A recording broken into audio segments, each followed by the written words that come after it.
Assalamualaikum warahmatullahi wabarakatuh. Pada pagi hari ini kita akan membahas terkait akuntansi suku.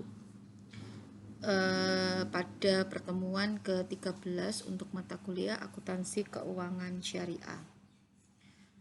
Jadi kita mulai dahulu dengan definisi.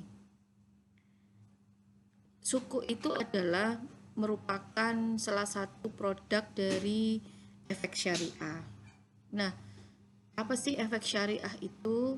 Efek syariah adalah sebuah sertifikat. Jadi nanti kalau kita memiliki efek syariah itu akan mendapatkan kepemilikan berupa sertifikat atau bukti kepemilikan yang bernilai sama dan mewakili bagian yang tidak tertentu atau tidak terpisahkan atau tidak terbagi atas aset berwujud tertentu, manfaat atas aset berwujud tertentu, baik yang sudah ada maupun yang akan ada, jasa yang sudah ada maupun yang akan ada, aset proyek tertentu, kegiatan investasi yang telah ditentukan. Nah, tentu saja di dalam sebuah suku itu, gitu ya, dalam sebuah suku itu ada yang kita sebut sebagai investor. Jadi kita misalnya ada seseorang nih, nah seseorang ini yang kita sebut sebagai investor, dia memiliki uang, nah dia akan membeli suku. Nah, suku pada yang kita sebut sebagai penerbit, gitu ya. Jadi penerbit ini adalah perusahaan, gitu ya. Pastinya adalah sebuah perusahaan yang go public, gitu kan. Nah, itu kita sebut sebagai penerbit. Nah, suku itu di dalam jenisnya itu ada dua, yang kita sebut sebagai suku ijaroh dan suku mudharabah, di mana tentu saja pengakuan dan pengukuran antara suku ijaroh dan suku mudharabah itu berbeda.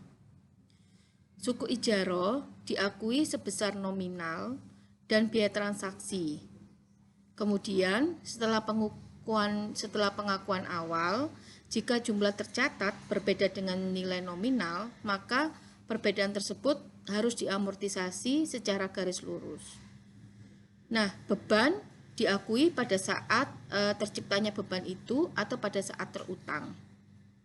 Sedangkan untuk suku mudharabah adalah diakui sebesar nominal, biaya transaksi diakui secara terpisah, biaya transaksi diamortisasi secara lurus, bagi hasil yang menjadi hak investor diakui sebagai pendapatan dan bukan beban. Nah, penyajian dalam kita sebagai penerbit, suku ijaroh akan disajikan sebagai liabilitas, tentu saja karena akadnya adalah selain mudharabah dan musyarakah, maka kita masukkan dalam akun yang kita sebut sebagai liabilitas. Sedangkan suku mudharabah disajikan sebagai dana syirkah temporer, entitas yang tidak menyajikan dana syirkah temporer, maka suku mudharabah itu disajikan sebagai liabilitas. Nah, biaya transaksi disajikan dalam aset sebagai beban yang ditangguhkan. Nah, ini contohnya adalah suku ijaroh. Jadi PTA itu membutuhkan uang, gitu ya. Ijaroh itu adalah sewa, guna usaha atau transaksi sewa, maka pihak A akan menerbitkan suku ijaroh atas suatu aset. Jadi contohnya ini misalnya seperti contohnya kalau kita punya stadion nih. Stadion misalnya katakan Gelora Bung Karno. Nah, Gelora Bung Karno itu sebagai aset yang akan mendasari atau aset yang akan disewakan.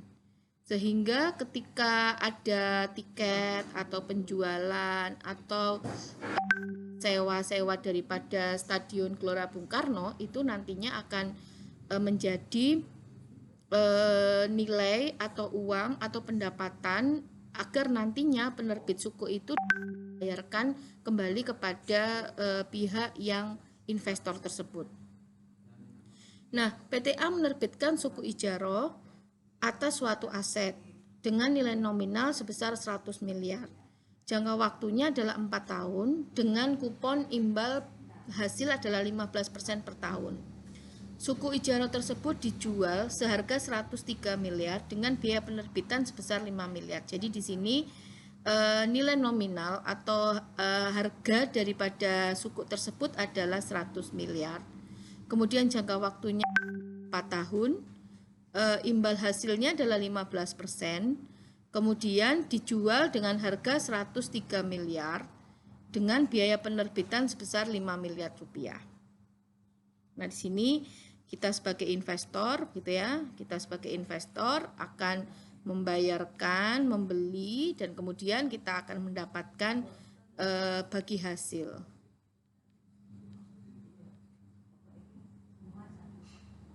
Nah, otomatis jurnalnya adalah kas dan setara kas. Jadi di sini yang perlu kalian ketahui adalah suku nominal itu adalah sebesar 100 juta rupiah, 100 miliar gitu ya. Ini adalah 100 miliar. Sedangkan kalau kita apabila harga jual lebih besar daripada harga nominal atau nilai nominal, maka dia akan timbul premi, atau sebenarnya kita anggap sebagai keuntungan atas nilai suku tersebut. Nah, di sini premi daripada suku yang dijual itu adalah senilai 103 miliar dikurangi dengan 100 miliar atau sebesar 3 miliar. Nah, kemudian biaya transaksi ini adalah biaya untuk penerbitan suku. Otomatis uang yang kita dapatkan hanya 98 juta rupiah. Yaitu 103 dikurangi dengan 5 miliar rupiah, maka akan menjadi 98 miliar rupiah. Nah, kemudian suku itu bagi hasilnya atau margin keuntungannya, imbal hasil, oke. Imbal hasilnya adalah sebesar 15% dikali dengan 1 miliar atau sebesar 15 miliar. Maka di sini beban ijaro kalau memang kita langsung bayarkan berarti pada kas sebesar 15 miliar. Nah, kemudian tadi dikatakan bahwa beban penerbitan suku itu gitu ya, itu harus diamortisasi selama masa suku tersebut ditawarkan. Preminya jadi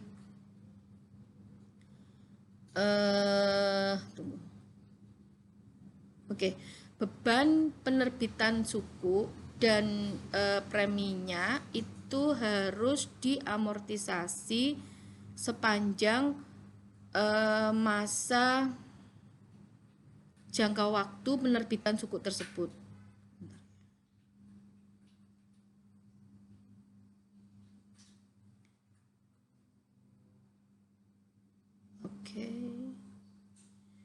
Nah, di sini beban penerbitan suku adalah 500 juta, di mana sebesar 5 miliar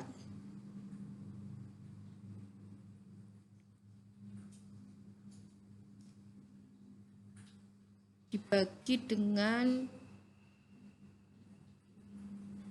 10. Itu adalah beban penerbitan suku ijaro 500 juta. Sedangkan premiumnya adalah 3 miliar dibagi dengan 4 atau menghasilkan 750. Oh, bukan. Oke. Oh, I see. Jadi begini, maaf. Jadi kita tentukan dulu biaya transaksi itu kan tadinya ada di sisi debit, maka oleh karena itu harus kita balik untuk melakukan amortisasi. Jadi debit, nah ini kita lakukan amortisasi yaitu 5 miliar dibagi dengan 4 atau 1 tahunnya 4 tahun 1.250. Nah, oleh karena itu 1.250. Sedangkan di sini suku premium yang semula kredit maka diamortisasi menjadi debit. Premiumnya sukuk premium 750 juta. Nah, sehingga selisih daripada angka tersebut akan menjadi beban penerbitan suku ijaroh sebesar 500 juta rupiah. Nah, kemudian untuk tahun kedua sama, dan untuk tahun ketiga sama. Tahun keempat sama, hanya kemudian suku itu dihapuskan. Jadi artinya ini adalah jurnal untuk pembayaran kembali pokok sukunya. Nah, sedangkan yang ini adalah pembayaran margin hasil. Nah, ini adalah amortisasinya. Nah, akhirnya keempat jurnal itu, keempat tahun kita sudah melakukan jurnal untuk transaksi suku ijaroh bagi penerbit.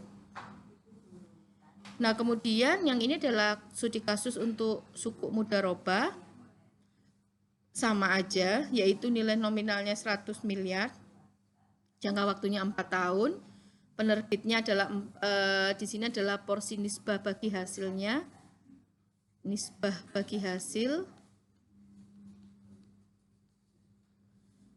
Nah, kemudian dijual dengan harga 100 miliar dengan biaya penerbitan 5 miliar. Nah, tentu saja perbedaannya adalah pasti hasilnya itu tidak fix.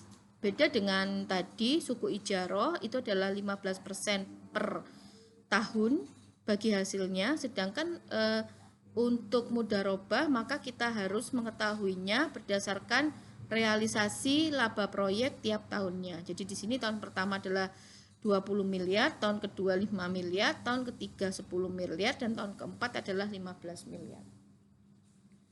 Nah, sehingga jurnalnya di sini karena harga jual sama dengan nilai nominal, maka dia tidak terjadi premi atau tidak ada premium, maka dia tetap 100 juta rupiah. Kemudian ada beban tangguhan adalah biaya penerbitan suku, sehingga uang yang kita terima adalah hanya 95 juta.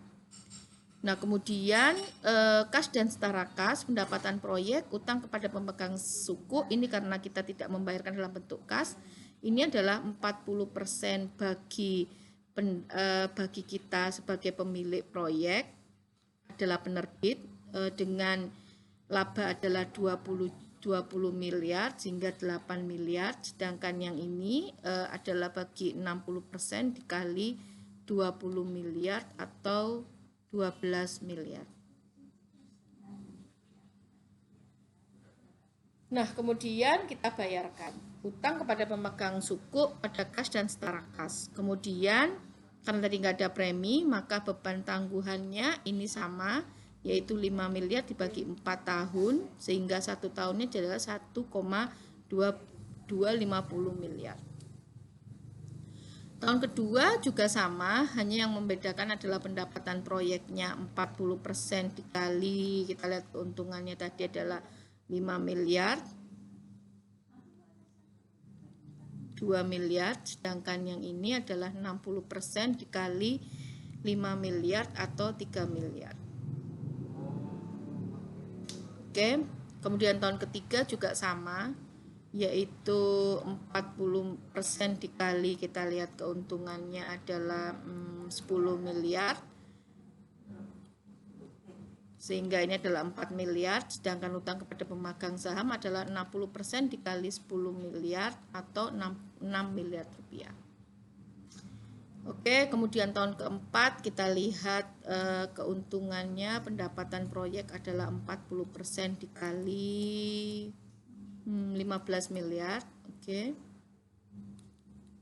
atau sebesar 6 miliar gitu ya, dan ini adalah 60% dikali 15 miliar atau sebesar 9 miliar.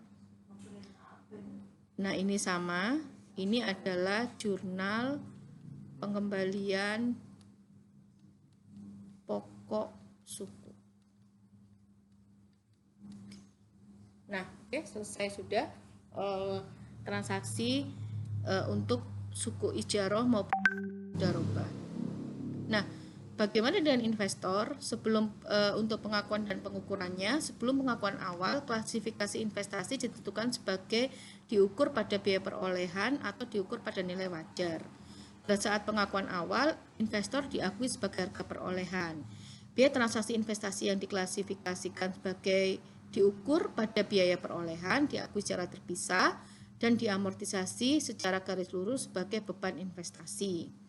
Setelah pengakuan awal, investasi yang diukur pada nilai wajar, selisih antara harga pasar dengan jumlah tercatat diakui dalam laba rugi.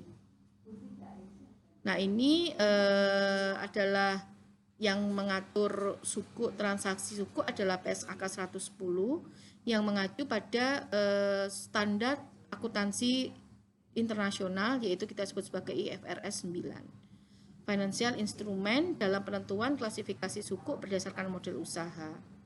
Tujuan utamanya adalah arus kas secara kontraktual diukur sebagai biaya perolehan, sedangkan tujuan utama apabila ada keuntungan kenaikan nilai diukur pada nilai wajar, perubahan diakui pada saat laba ruginya. Nah, acuan nilai wajarnya adalah penentuan nilai wajar mengacu pada harga pasar yang dikuotasi. Kuotasi harga di pasar aktif. Nilai wajar dari transaksi terkini, nilai wajar instrumen keuangan yang sejenis, lebih sempit dari acuan nilai wajar PSAK 50 dan 55 yang selain nilai wajar di atas.